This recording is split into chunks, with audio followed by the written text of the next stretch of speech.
Assalamu alaikum warahmatullahi wabarakatuh. Bismillah, salatu wassalamu ala rasulillah wa ala alihi wa sahbihi ajmain amma ba'd. அல்ஹம்துலில்லாஹ்.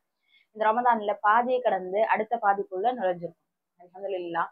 நம்ம இந்த ரமதான்ல எவ்வளவு கஷ்டப்பட்டாலும், பசியோட இருந்தாலும், தாகமத்தோட இருந்தாலும், டயர்டா இருந்தாலும், எவ்வளவு நம்ம உடல்ல ரீதியா பிரச்சனைகளை ஃபேஸ் பண்ணாலும், இந்த நோன்போட இனிமை அப்படின்றத கண்டிப்பா நம்ம பேசியே ஆகணும். இந்த சொர்க்க வாசல் திறக்கப்பட்டதுனால அந்த சொர்க்கத்துடைய காற்றை நம்மளால உணர முடியும். சொர்க்கத்தோட இனிமை நம்மளால உணர முடியும். அது நம்மளோட உள்ளத்தால உணர முடியும். அப்படிதானே நம்ம எவ்வளவு ஸ்ட்ரகிளா இருந்தாலும் அந்த தொழுகையோட நேரத்துல தொழுகைக்கு நிற்கும் போது, அல்லாஹ் முன்னாடி நிற்கும் போது நம்மளுடைய கவலை எல்லாமே மறந்து போயிடும். அல்லாஹ்வுடைய நினைவை நம்ம அதிகப்படுத்தும் போது, குர்ஆனை ஓதும் போது அதற்குடைய இனிமை எவ்வளோ சந்தோஷத்தை ஏற்படுத்தக்கூடியதாக இருக்கு. ஏன்னா அல்லாஹ் குர்ஆன்ல சொல்றாங்க, அல்லாஹ்வுடைய நினைவுகள்னால மட்டும்தான் மனசு அமைதி அடையும் அப்படின்னு. அல்லாஹ் படைச்ச கல்பு அவனை எப்ப நினைவு கூர்றோமோ அப்ப மட்டும்தான் அமைதி. அது மாதிரி இந்த ரமதான்ல யாரெல்லாம் முஸ்லிம்களாக, யாரெல்லாம் அல்லாஹ்விற்காக நோன்பு நோற்று அல்லாஹ்விற்காக கஷ்டத்தை ஃபேஸ் பண்ணிட்டு இருக்காங்களோ அவங்க எல்லாருடைய மனசுக்கும் நிம்மதியை, சலாமை அல்லாஹ் ஏற்படுத்தும். அல்ஹம்துலில்லாஹ். அதை உணர்ந்தவர்களாக நம்ம இந்த ஒவ்வொரு நாளையும் கடந்துட்டு இருக்கோம். இந்த ரமதான்ல சில முக்கியமான வரலாற்று நிகழ்வுகளை நம்ம நினைவுபடுத்த வேண்டியது இருக்கு. இந்த ரமதான்ல தான் இஸ்லாத்துடைய மிகப்பெரிய முதல் போர் நடந்தது. நோன்பு வச்சிருக்க நிலையில நடந்தது. இதெல்லாம் பேசுறதுக்கு முன்னாடி சில விஷயம் நம்ம யோசிச்சு பார்க்கணும். இப்ப நம்ம நோன்பு வச்சிருக்கோம், சாப்பிடாம இருக்கோம், தண்ணி குடிக்காம இருக்கோம். இப்ப நம்மள போயிட்டு வேலை பார்த்துருவாங்க அப்படின்னு சொன்னா நமக்கு ரொம்ப கஷ்டமா இருக்கும். இப்போ இந்த நோன்பு வச்சிருக்கும் போது ஸ்கூலுக்கு போறது, காலேஜுக்கு போறது அதுவே ரொம்ப கஷ்டமா இருக்கும். இல்ல ஜாபுக்கு போறது, ஒர்க் பண்றது அது ரொம்ப பெரிய கஷ்டமா இருக்கும். இது எல்லாத்தையும் விட உடலை உழைச்சு வேலைக்கு போகணும், வேர்வை சிந்தி வேலைக்கு போகணும் அப்படின்னு சொல்றாங்க அப்படின்னா நோன்பே நோக்க முடியாத நிலை தான் நம்ம இன்னைக்கு நிறைய பேர் பார்க்க முடியும். அப்படி இருக்கும்போது நோன்பு வச்ச நிலையில போருக்கு தயாராகுங்க அப்படின்னு நம்ம சொல்றாங்க அப்படின்னா அதை நம்மளால செய்ய முடியுமா? கொஞ்சம் யோசிச்சு பாருங்க. நோன்பு வச்சிருக்கோம், எல்லாரும் ரெடி ஆகுங்க, பயங்கரமா ட்ரெயின் பண்ணுங்க, போருக்கு போக போறோம், நீங்க சண்டை போடணும் அப்படின்னு சொன்னால் யாராவது நம்ம அக்செப்ட் பண்ணிப்போமா? இதை நினைச்சு கூட நம்மளால பார்க்க முடியுமா அப்படின்னா ரொம்ப டவுட்ஃபுல்ல ஒரு விஷயம் தான். அப்போ அந்த மாதிரிதான் ரமதான்ல இந்த போர் முதல் போர், அதுவும் ஃபர்ஸ்ட் டைமா போர் நடக்க போகுது. அப்ப இது எப்படி இருக்கும் அப்படின்னு யோசிச்சு பாருங்களேன். இப்பவும் போர்லாம் நடக்குது. ஆனா இப்ப நடக்கிறது போர்னே கன்சிடர் பண்ண முடியாது. ஏன்னா போர்னா ஒரு ஒரு ஒரு நாடும் இன்னொரு நாடும் ஈக்குவலாக இருக்கணும். ஈக்குவலான பவர்ல இருக்கணும். இல்ல அப்படின்னா ஈக்குவலான மக்கள் தொகையில இருக்கணும். அப்ப என்ன செய்வாங்க? ஈக்குவலான ஆயுதமாவது இருக்கணும். சோ அப்படி இருக்கும்போது ரெண்டு பேரும் போருக்கு அழைப்பாங்க. வாங்க போர் புரியலாம் அப்படின்னு சொல்லிட்டு. நம்ம சண்டைக்கு போடலாம் அப்படின்னு சொல்லிட்டு. அப்படி சண்டை போட்டு யார் ஜெயிக்கிறாங்களோ அது போர்ல வெற்றி பெற்றவங்க அப்படின்னு சொல்லுவாங்க. ஆனா இன்னைக்கு நடக்கக்கூடிய போர்லாம் இப்ப நம்ம கசால பார்த்தோம் அப்படின்னா அங்க போர் நடக்கல. ஆக்சுவலா அங்க ஜீனோசைட் நடந்துச்சு. கொலை, அநியாயமா கொலை நடக்கப்படுது. குழந்தைகள் கொலை செய்யப்படுறாங்க, மக்கள் கொலை செய்யப்படுறாங்க, அவங்களோட இருக்க வீடுகள்லாம் அடிச்சு நொறுக்கப்படுது. எதனால அப்படின்னா இஸ்ரேலுடைய அந்த படை அநியாயமாக அந்த இடத்துல எந்த ஆயுதமும் இல்ல, அவங்க யாரும் போருக்கு தயாராகவும் இல்ல, போருக்குரிய மக்களும் இல்ல. குழந்தைகள்லாம் போருக்குரிய மக்களா? அப்ப குழந்தைகள் கொல்லப்படுறாங்க அப்படின்னா அங்க போர் நடக்கல, வேற அநீதமா கொலை நடக்குது அப்படின்றத தெரிஞ்சுக்கலாம். சோ அப்போ இஸ்ரேலுக்கும் கசாவுக்கும் இருக்கிறத போர்னு நம்ம கன்சிடர் பண்ணவே முடியாது. அது அநீதமாக கொலை செய்யக்கூடிய ஒரு நிலைதான். அந்த போரை நம்ம இப்ப எடுக்க முடியாது. ஆனா நம்ம வரலாறுகள்ல பார்த்தோம் அப்படின்னா, இல்ல நிறைய மூவிஸ்ல எல்லாம் நம்ம பார்த்திருப்போம். சினிமா மூவிஸ்ல எல்லாம் போருக்குரிய காட்சிகளை காட்டுவாங்க. என்ன அப்படின்னா ஒரு நாடும் இன்னொரு நாடும், இப்போ ஒரு நாட்டை ஒரு மன்னன் ஆண்டுட்டு இருக்காரு அப்படின்னா அவர் நல்ல பலசாலியா நினைக்கிறார், நமக்கு ஆட்சி அதிகப்படுத்தணும் அப்படின்னு நினைக்கிறார். அப்ப என்ன செய்வாரு? பக்கத்து நாடு கூட வாங்க நீங்க போருக்கு நம்ம சண்டை போடலாம், நம்மள யாரு ஜெயிக்கிறாங்களோ அவங்க அந்த நாடை வச்சுக்கலாம் அப்படின்னு சொல்லிட்டு அழைப்பாங்க. அப்படி அழைக்கும் போது இவங்க போர் புரிவாங்க, யாரு ஜெயிக்கிறாங்களோ அவங்களுக்கு அந்த நாடு உரிமையே ஆயிரும். ஏன்னா அது மன்னர் ஆட்சி முறை. சோ அப்போ அந்த போர் எல்லாம் எல்லா உலகத்துடைய எல்லா பகுதிகளிலையும் போர் நடந்துகிட்டே இருந்தது.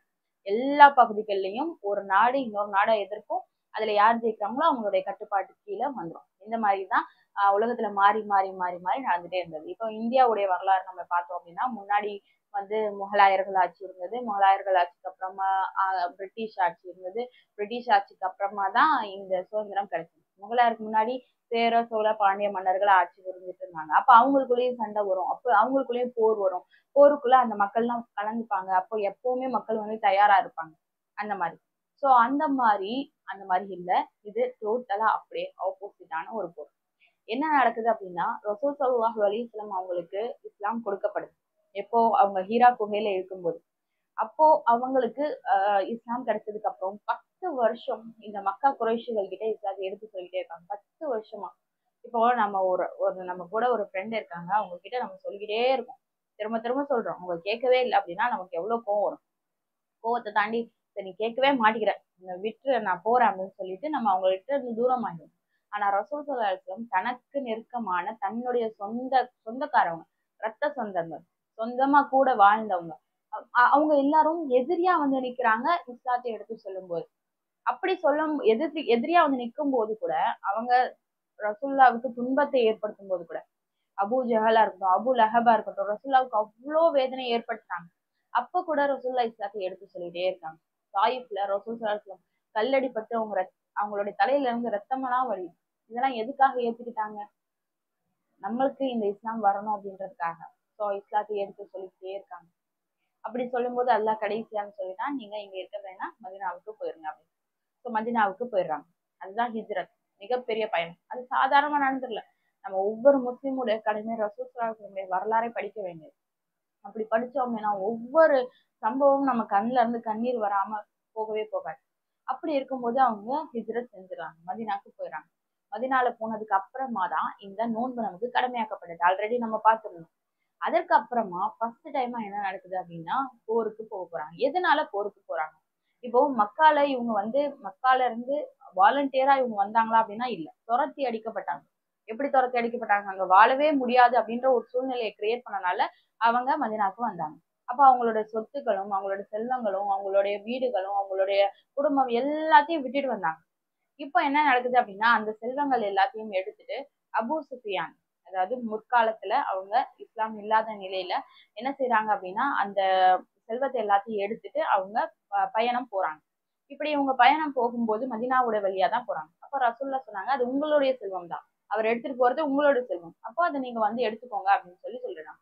ஸோ அவரை வழிமறைச்சு செல்வத்தை எடுத்துடலாம் அப்படின்னு பிளான் பண்றாங்க. அப்படி பிளான் பண்ணும்போது என்ன செய்யறாங்க அப்படின்னா அந்த அபு சுஃபியானுக்கு அது தெரிஞ்சிடும். ஸோ அப்படி தெரிஞ்சதுனால அவர் வந்து குறைஷிகள் கிட்ட தகவல் அனுப்புறாரு, இந்த மாதிரி என்னை வந்து சூறையாட போறாங்க, அதாவது என்னுடைய சொத்துக்கள் எல்லாம் எடுக்க போறாங்க, நான் பயணத்துக்கு கொண்டு வந்தது, அதனால நீங்க என்ன பண்ணுங்க, ஒரு படையை திரட்டிட்டு வாங்க அப்படின்னு சொல்லிடுறாங்க. இது ரசூல் ஸல்லல்லாஹு அலைஹி வஸல்லம் தெரியாது. ஸோ குறைஷிகள்லாம் என்ன செய்யறாங்க, முஸ்லிம்களுடைய இவங்க வந்து இங்கேயும் இல்ல மதீனாக்கு போயிட்டாங்க.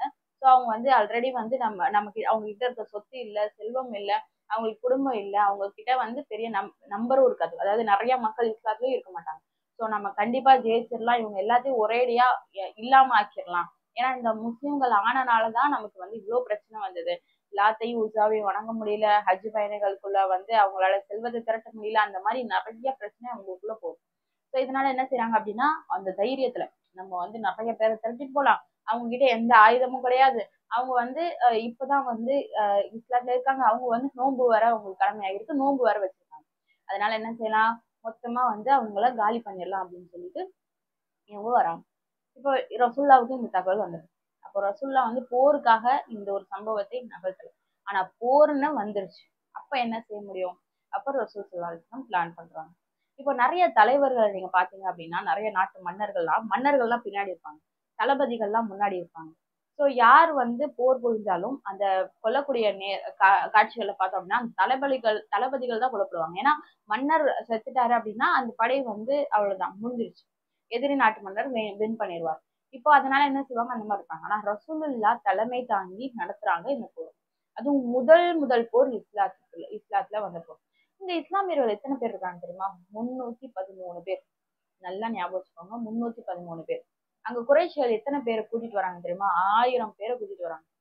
1000 பேரும் செல்வந்தர்கள், 1000 பேரும் பலசாலிகள், வீரர்கள், ஆயுதங்களை வச்சிருக்காங்க.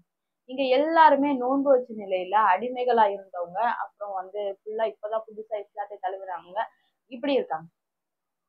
சோ இப்போ ரசூல் ஸல்லல்லாஹு அலைஹி வஸல்லம் போருக்கு தயாராக சொல்லிட்டாங்க. ரசூலுல்லாவை உயிரா நம்பினவங்க, உயிரா இருந்தவங்க எல்லாரும் போருக்கு தயாராயிட்டாங்க. இப்ப இவங்க போறாங்க. இப்ப ரசூலுல்லாவுடைய பிளான் இருக்குல்ல, அதுதான் வந்து அல்லாஹ் உங்களுக்கு கொடுக்குற மிகப்பெரிய உதவி.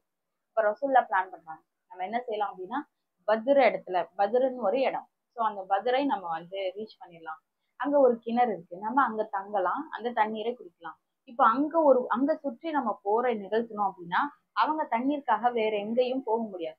ஸோ அப்போ அவங்களுக்கு தண்ணி வந்து கிடைக்காது. அப்ப நம்ம தண்ணி எல்லாத்தையும் பிளாக் பண்ணிட்டோம் அப்படின்னா தண்ணிக்காக நம்மளை நோக்கி தான் வரணும். அப்படி நம்மளை நோக்கி வரும்போது நம்ம போர் புரியலாம் அப்படின்னு சொல்லி பிளான் பண்றாங்க. பத்ர் அப்படின்றதுடைய ஒரு உயரமான மலைக்கு மேல ரசூல் ஸல்லல்லாஹு அலைஹி வஸல்லம் மக்களை தன்னுடைய மக்களை அழைக்கிறாங்க. எதுக்காக அப்படின்னா போருடைய காட்சிகள் எல்லாமே கிளியரா தெரியணும் அப்படின்றதுக்காக.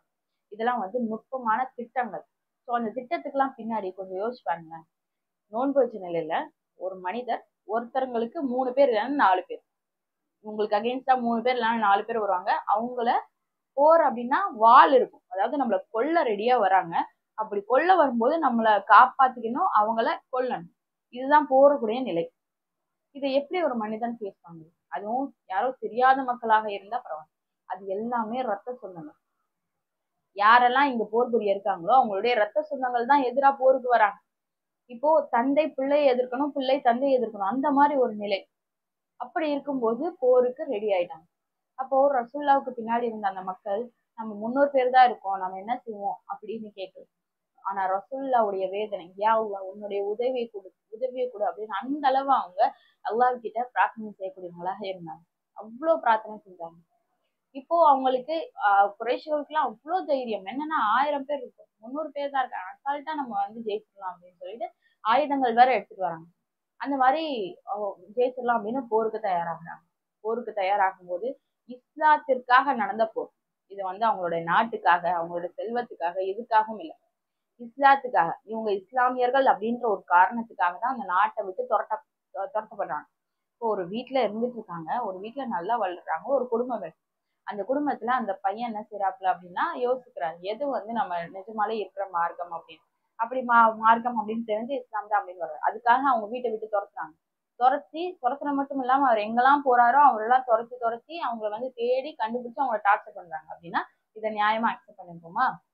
அக்செப்ட் பண்ண மாட்டோம். ஏன்னா போர் அப்படின்னு நமக்கு வந்தாலே இதெல்லாம் ஏன் நடத்துறாங்க, ஏன் போருக்கு சண்டை போடுறாங்க, ஏன் இவங்க சண்டை போடுறாங்க, எல்லாமே நாட்டுக்காக தான், செல்வத்துக்காக தான் அப்படின்னு நினைச்சிருக்காங்க. ஆனா இந்த போர் இஸ்லாத்துக்காக மட்டும், முழுக்க முழுக்க முழுக்க அல்லாஹுவை நம்பினதற்காக மட்டும், அல்லாஹுவை உறுதி கொண்டதுக்காக மட்டும், அஷ்ஹது அன் லா இலாஹ இல்லல்லாஹ் அஷ்ஹது அன்ன முஹம்மதன் ரசூலுல்லாஹ் அப்படின்னு சொன்னதுக்காக மட்டும் இந்த ஒரு நிலையை நமக்கு அல்லாஹ் ஏற்படுத்தல தானே. அதுக்கு முதல்ல நம்ம எவ்வளவு நன்றி சொல்லணும். நம்ம இப்போ இஸ்லாமியர்களா இருக்கோம், லா இலாஹ இல்லல்லாஹ் முஹம்மது ரசூலுல்லாஹ் சொன்னோம். அதுக்காக நமக்கு ஏதாவது ஒரு கஷ்டம் இருக்கா? நீ இஸ்லாமியன் அதுக்காக அப்படி டார்கெட் பண்ணி நம்மள யாராவது கொலை செய்ய வராங்களா? சில கஷ்டங்கள் இப்போ வரையும் எல்லா முஸ்லிம்களுக்கும் வச்சிருக்காங்க. ஆனா அது இல்லாம பெருசா, அதுவும் இந்த இந்தியால, அதுவும் இந்த தமிழ்நாட்டுல நமக்கு இஸ்லாமியர் அப்படின்னு டார்ச்சர் பண்ணி நம்ம மேல அதிகமான டார்ச்சர் நடக்குதா அப்படின்னு கேட்டா ரொம்ப ஃப்ரீயான ஒரு வாழ்க்கையை எல்லாம் ஏற்படுத்திருக்காங்க, அல்ஹம்துலில்லாஹ். அதுக்கு எந்த அளவு நம்ம நன்றி சொல்லணும். இதெல்லாம் நம்ம யோசிச்சு பார்த்தோம் அப்படின்னா தான் அல்லாஹ்வுக்கு நன்றியோட இருக்கும். இதெல்லாம் நன்றியோட இருக்கும்போது தான் அல்லாஹ் நம்மளுடைய தேவைகளையும் இன்னும் அதிகமா பூர்த்தி செய்வான். ஸோ அப்போ அந்த மாதிரி ஒரு நிலையை நமக்கு ஏற்படுத்தல. ஆனா அங்க இருக்கக்கூடிய சஹாபாக்களுடைய உறுதி, ஈமானுடைய உறுதி. இப்ப யாராவது போருக்கு வாங்க, இஸ்லாமியர்கள் எல்லாம் போருக்கு வாங்க, சண்டை போடணும், உங்களோட உயிர் போயிரும் இதுல அப்படின்னு சொன்னா நிறைய இஸ்லாமியர்கள் யோசிக்கிற நிலையை நம்ம பார்க்க முடியும். ஏன்னா நம்மளுடைய ஈமான் அவ்வளவு பலவீனமானதாக இருக்கு. ஆனா ரசூல் ஸல்லல்லாஹு அலைஹி வஸல்லம் கூடயும் அவங்களுக்கு கூட இந்த சஹாபாக்களுடைய ஈமான் எந்த அளவு உறுதியா இருந்தது தெரியுமா? எத்தனை பேரா இருந்தாலும் பரவாயில்ல யாரோ சொல்லலாம், நம்ம அல்லாவுக்காக போறோம். நம்ம அல்லாவுக்காக அந்த போர்ல போய் உயிர் துறக்கும் போது அது நமக்கு நன்மை, ஷஹீத் ஆக்கப்படுறோம். அப்ப யாரும் ஜெயிச்சிடணும், சந்தோஷமா வாழணும் அப்படின்றதுக்காக அங்க போல. அங்க போனவங்க எல்லாமே ஷஹீத் ஆக்கப்படணும்ன்ற நோக்கத்தோட போனாங்க. நம்ம இப்போ நம்மளோட உள்ளத்துல ஷஹீத் ஆகணும் அப்படின்னு எண்ணம் இருக்கா? நம்மளோட உள்ளத்துல ஷஹீத் ஆக்கப்படணும், அல்லாஹுடைய பாதையில என்னோட உயிரை விடணும். ஏன்னா அவன் தான் இந்த உயிரை கொடுத்தான், அவனோட பாதையில என்னோட உயிரை போகிறதை தவிர எனக்கு இந்த உலகத்துல என்ன இருக்கு அப்படிலாம் நம்ம யோசிக்கிறோம். அதெல்லாம் ஹையர் பர்பஸ். இந்த ஹையர் பர்பஸ் எல்லாத்தையும் தான் எல்லாம் சிந்திக்க சொல்றோம். இந்த மாதிரி நம்மள உயர்த்தி வச்சிருக்கோம். நம்ம சில்லியான விஷயங்களை பத்தி யோசிச்சுட்டு இவன் என்ன பண்ணா, அவன் என்ன பண்ணா, அவனுக்கு எப்படி இது கிடைச்சது, இவனுக்கு எப்படி இப்படி கிடைச்சது அப்படி யோசிச்சுட்டு சொல்லு. நம்மள அல்லாஹ் இன்னும் அதிகமா நம்மள ரொம்ப சிந்திக்கக்கூடிய மக்களாக இருக்க சொல்றோம்.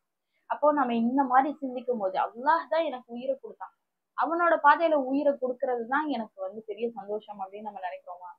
ஷஹீதாக்கப்படணும் அப்படின்னு நம்ம நினைக்கிறோமா? அப்படின்னா உயிர் போகுது அப்படின்னாலே பயம், அதிகமான பயம் வந்துடும். அந்த உயிர் போயிருமோ அப்படின்ற பயத்துலதான் இன்னைக்கு நிறைய பேர் டிப்ரெஷன்லயும், நிறைய பேர் ஸ்ட்ரெஸ்லயும் இருந்துட்டு இருக்காங்க. எனக்கு பயமா இருக்கு, செத்து போயிருவோம் பயமா இருக்கு. ஒரு முஸ்லீம் எப்படி இறந்து போமா அப்படின்னு பயப்பட முடியும்? ஏன்னா இறப்பு அப்படின்றது நமக்கு நல்லாவே தெரியும். அது இப்ப அடுத்த நிமிஷம் எனக்கு பின்னாடி காத்துட்டு இருக்கு அப்படின்றது எனக்கு தெரியும். இப்போ நஷ்மீரா அப்படின்னு கூப்பிட்டாங்க அப்படின்னா நம்ம போகணும். நம்மளுடைய மலக்குகள் அப்படித்தானே வருவாங்க. நன்மைக்குரிய உயிராக இருந்தா அழகான முறையில கூப்பிடுவாங்க. அதே ஒரு ரொம்ப மோசமான ஒரு உயிராக இருந்தா மோசமான நிலையில அவங்களை கைப்பற்ற வருவாங்க. அப்படி எதிர்கொண்டு இருக்கக்கூடிய ஒரு முஸ்லிம் மரணத்துக்கு எந்த ஒரு நேரத்திலையும் பயப்படவே முடியாது. சந்தோஷமா எதிர்பார்த்துக்கணும். மரணத்துக்கு அப்புறம் தான் உண்மையான வாழ்க்கையை வாழ போறேன், மரணத்துக்கு அப்புறம் தான் அல்லாஹ்வை பார்க்க போறேன் அப்படின்னு.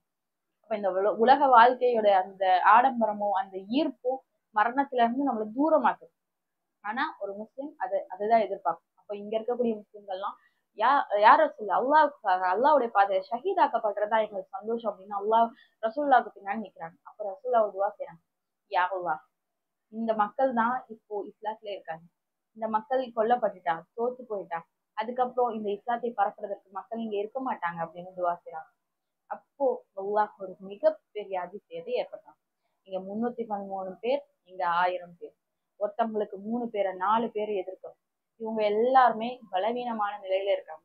ஆனா இவங்க அந்த சஹாபாக்கள் சொல்லி காட்டுறாங்க, நாங்க கொல்றதற்காக வாளை எடுத்தோம், எங்களுக்காக மலக்குகள் அவங்கள வெட்டினாங்க அப்படின்னு சொல்றாங்க. நாங்க வாளை தான் எடுத்தோம், மலக்குகள் அங்க வெட்டினாங்க, எங்களுக்காக மலக்குகள் வந்து போர் புரிஞ்சாங்க அப்படின்னு சொல்லி சொல்லி காட்டுறாங்க. அப்போ நம்மளோட எண்ணிக்கையில நம்மளோட வெற்றி கிடையாது. ஏன்னா நம்ம இப்பெல்லாம் நினைச்சிட்டு இருக்கோம்ல, இந்த பாஸ் மார்க் எடுத்துட்டா இந்த காலேஜுக்கு போயிடலாம், காலேஜுக்கு போனா நம்ம சம்பாதிச்சு செட்டில் ஆயிடலாம், இவ்வளவு சம்பாத்தியம் மாசம் மாசம் இருந்தா இவ்வளவு சேர்த்து வச்சுக்கலாம், சேர்த்து வச்சா செட்டில் ஆயிடலாம். இந்த மாதிரி ஒரு விஷயம் நடந்துச்சு அப்படின்னா நமக்கு எல்லாமே கிடைச்சிரும், நம்ம சந்தோஷமா இருந்துடலாம். இப்படி நம்மளோட எண்ணம் வந்து போய்கிட்டே இருக்கு. ஒவ்வொரு நேரத்திலயும் அடுத்தடுத்த அடுத்தடுத்த டார்கெட்டை நோக்கி. அல்லாஹ் எண்ணிக்கையிலயோ அந்த பலத்திலேயோ ஆயுதங்கள்லயோ எந்த ஒரு வெற்றியும் வைக்கல. அல்லாஹ்வுடைய வெற்றி அல்லாஹ் யாருக்கு நாடுறானோ அவங்களுக்கு தான் கொடுக்கணும். யார் அல்லாஹ் மேல முழு தவக்கலை வைக்கிறாங்களோ, என்னுடைய இறைவன் என்னை காப்பாத்துவான், என்ன படைச்சவன், என்ன படைச்சவனுக்காக தான் நான் வாழ்றேன், அவன் நிச்சயமா என்ன கண்ணியப்படுத்துவான் அப்படின்ற நம்பிக்கை எங்க உறுதியாக இருக்கோ அவங்களுடைய உள்ளத்துக்கு வெற்றியை அல்லாஹ் ஏற்படுத்தி தரான். அது மாதிரிதான் இங்க முஸ்லிம்களுக்கு வெற்றி ஏற்படுத்தி கொடுத்தாங்க. பத்ருடைய யுத்தத்துல நம்ம கத்துக்க வேண்டிய விஷயங்கள் நிறைய இருக்கு. அல்லாஹ் குர்ஆன்ல சொல்லி காட்டுறான். ஆலி இம்ரான் சூறால வானவில் உள்ளவையும் மற்றும் பூமியில் உள்ளவை அல்லாஹுக்கே உரியவன். அவன் நாடியவர்களுக்கு மன்னிப்பளிப்பான், இன்னும் அவன் நாடியவர்களை தண்டிப்பான். அல்லாஹோ மிக்க மன்னிக்கிறவன், மிக்க கிருபையுடையவன் அப்படின்னு சொன்னான். எதற்காக அப்படின்னா அந்த போர் வந்து நடக்க போகுது. அப்ப சொல்லி காட்டுறான் அல்லாஹ், அவன் உங்களுக்கு இவ்வுதவி புரிந்ததன் நோக்கம் நிராகரிப்போரில் ஒரு பகுதியினரை அழித்து விடுவதற்காக அல்லது அவர்களை சிறுமைப்படுத்துவதற்காகவே யாகும். அப்போது அவர் நஷ்டமடைந்தவர்களாக ஏமாந்து திரும்ப சென்று விடுவார்கள். நபியை, இக்காரியத்தில் நாம் கட்டளையிட்டதை தவிர உமக்கு யாதொரு அதிகாரமும் இல்லை. ஒன்று அவர்கள் தௌபாவை ஏற்றுக்கொள்ளலாம் அல்லது அவர்களை வேதனையும் செய்யலாம். அதன் காரணமாக நிச்சயமாக அவர்கள் அநியாயக்காரர்கள் ஆவார்கள். சோ வானத்தில் உள்ளவையும் பூமியில் உள்ளவையும் அல்லாஹ்வுக்கே உரியது. அல்லாஹ் நாடியவர்களை மன்னிப்பான், அல்லாஹ் இன்னும் அவன் நாடியவரை தண்டிப்பான். அல்லாஹ் மிக்க கருணையாளன், கிருபையுடையவன் அப்படின்னு அல்லாஹ் சொல்லிக்காரு. இது எதுக்காக சொல்றான் அப்படின்னா, அந்த போருடைய வெற்றி எதுக்காக நடந்ததுன்னா நிராகரிப்போருக்கு எதிராக காபிர்களா இருக்காங்க. 10 வருஷம் ரசூலுல்லாஹ் சொல்லி சொல்லி சொல்லி பாக்குறாங்க, அவங்க கேட்கவே இல்லை. இப்ப அல்லாஹுடைய உதவி எப்படி இருக்கும் அப்படின்றத காட்டுறதுக்காக அல்லாஹ் ரசூலுல்லாவுக்கு உதவி செய்றான். அப்போ அதுல எந்த ஒரு மாற்றமும் அதிகாரமும் உங்களுக்கு இல்லை அப்படின்னு ரசூலுல்லாவை பார்த்தே சொல்றான். அப்போ அங்க இருக்கக்கூடிய எல்லா மக்களுக்கும் அல்லாஹுடைய உதவி மலக்குகள் மூலமாக அங்க ஏற்பட்டுச்சு. எதற்காக இந்த போரை நடத்தணும்? அல்லாஹ் நாடி இருந்தா ரசூலுல்லாஹ் சொன்னப்பயே எல்லா மக்களையும் நம்ப வச்சிருக்கலாம், எல்லா மக்களும் வந்து இஸ்லாமியர் ஆயிருக்கலாம், இல்ல இந்த உலகம் முழுக்கவும் இஸ்லாமியர்கள் ஆயிருக்கலாம். ஆனா அல்லாஹ் அப்படி செய்யல. எதற்காக அப்படின்னா நமக்கு இது சோதனை களமாக வச்சு, இது நமக்கு போர்க்களம் தான். எப்படி பத்ருல அவங்களுக்கு எதிரா அவங்க போர் புரிஞ்சுட்டு இருந்தாங்களோ அது மாதிரி நம்மளுடைய இப்போ உள்ளத்துக்கு எதிராக நப்சுக்கு எதிராக நம்ம போர் புரிஞ்சுட்டு இருக்கோம். இந்த ரமதான்ல நம்மளோட டிசையர்ஸ், நம்மளுடைய டிஸ்ட்ராக்ஷன் எல்லாத்தையும் தாண்டி நமக்கு இருக்கக்கூடிய சந்தோஷம், ஆசை, ஈர்ப்பு எல்லாத்தையும் தாண்டி போர் புரிஞ்சுட்டு இருக்கும். அந்த போருக்கு அவங்க எப்படி வந்து ரெடி ஆனாங்களோ, எவ்வளவு கஷ்டப்பட்டாங்களோ அது மாதிரி நம்மளும் இப்ப ரெடி ஆயிட்டு இருக்கோம், கஷ்டப்பட்டு இருக்கோம். அந்த போர்ல எப்படி அல்லாஹ் அவங்களுக்கு உதவி செஞ்சானோ அது மாதிரி நமக்கும் இன்ஷா அல்லாஹ் உதவி செய்யணும். ஆனா இந்த பத்ரு யுத்தத்துல நம்ம கத்துக்கிட வேண்டிய விஷயம் அதிகமாக இருக்கு. நம்ம எவ்வளவு பலவீனமாக இருந்தாலும், நம்ம எவ்வளவு வீக்கா இருந்தாலும், நம்ம எவ்வளவு எண்ணிக்கையில குறைவாக இருந்தாலும் அல்லாஹுடைய உதவி மட்டும் தான் நமக்கு வெற்றியை தரும் அப்படின்னு. ஏன்னா எவ்வளவு பலசாலியாக இருந்தாலும், ஆயுதங்களை வச்சிருந்தாலும், அல்லாஹ்வுக்கு எதிராக ஒரு செயலை நம்ம செஞ்சுட்டு இருக்கும்போது அல்லாஹ்வுடைய உதவியை நம்ம எதிர்பார்க்கவே முடியாது. நமக்கு ஒரு உதவி வேணும் அப்படின்னு நினைக்கிறோமா, அல்லாஹ்வுடைய பாதையில நடக்க ஆரம்பிக்கும். அல்லாஹ்வுக்காக மத்த எல்லாத்தையும் வேண்டாம், எனக்கு இறைவன் போதும், அவனோட சந்தோஷம் போதும் அப்படின்னு எப்ப போக ஆரம்பிச்சோமோ அப்ப எல்லாத்தையும் அல்லாஹ் நமக்கு தருவான். இந்த பத்ருல அல்லாஹ்வுடைய நம்பிக்கை எந்த அளவு வெற்றி பெறும் அப்படின்றத அல்லாஹ் நமக்கு காட்டும். நான் எந்த அளவு நம்பிக்கையோட இருக்கணும். ஆமா, என்னை சுத்தி பார்க்கும்போது எல்லாமே டிஃபிகல்ட்டா இருக்கிற மாதிரிதான் இருக்கும். எல்லாரும் இஸ்லாம் அல்லாதவங்க எல்லாம் சந்தோஷமா வாழ்ற மாதிரியும், இஸ்லாத்துக்கு அகெயின்ஸ்டா இருக்கவங்க எல்லாம் ரொம்ப சந்தோஷமா ஹாப்பியா இருக்கிற மாதிரியும் தெரியும். ஆனா எப்ப நான் இஸ்லாத்துல இருக்கேனோ அப்ப அல்லாஹ்வுடைய உதவியும் வெற்றியும் எனக்கு வரும். அப்ப வெற்றி வரணும் அப்படின்னா நான் அல்லாஹ்வுடைய பாதையில இருக்கேன். அந்த நேரத்துல தௌபா செய்யணும். அல்லாஹ்வுடைய உதவிக்காக நம்ம காத்துட்டு இருக்கணும், சபரோட இருக்கணும். ஸோ அந்த சபரை நம்ம டெவலப் பண்ணிக்கணும் இன்ஷா அல்லாஹ். இந்த பத்ருல தான் நோன்பு வச்ச நிலையில தான் அவங்க போருக்கு போனாங்க. போற நிலையில எப்படி இருந்தாங்க, இந்த நேரத்துல எனக்கு உயிர் போயிடும், அதை ஃபேஸ் பண்ணணும் அப்படின்னா எப்படி நம்ம இருந்திருக்கணும். இப்போ சும்மா வெயில்ல போயிட்டு வர்றதுக்கே நமக்கு அவ்வளவு கஷ்டமானது. ஆனா போருக்கு போகணும், வெயில்ல நிக்கணும், அவங்களுக்கு எதிராக அகைன்ஸ்டா வாள் எடுத்து சண்டை போடணும் அப்படின்ற நிலையை எப்படி அவங்க ஃபேஸ் பண்ணிருப்பாங்க, எதுக்காக ஃபேஸ் பண்ணாங்க, எந்த நம்பிக்கை அவங்களை ஃபேஸ் பண்ண வச்சது. ஸோ இதெல்லாம் நம்ம சிந்திச்சு பார்த்தோம் அப்படின்னா இந்த ரமதானுடைய வேல்யூ, இந்த நோன்பு வச்சிருந்த நிலையில அல்லாஹுடைய தவக்கலை எப்படி நம்ம அதிகப்படுத்திக்கிறது அப்படின்றது நமக்கு தெரிய ஆரம்பிக்கும் இன்ஷா அல்லாஹ். அப்படி நம்ம அல்லாஹுடைய தவக்கலோட அல்லாஹுடைய பாதையில மட்டும் நம்ம இருந்தோம்னா நிச்சயமா அல்லாஹுடைய உதவியும் வெற்றியும் நமக்கு வரும் இன்ஷா அல்லாஹ். அந்த உதவியும் வெற்றியும் பெற்றவர்களால் இம்மை மறுமையிலே சிறந்த மக்களாக நம்முடைய அல்லாஹ் அருளட்டும். அஸ்ஸலாமு அலைக்கும் வரஹ்மத்துல்லாஹி வபரகாத்துஹு.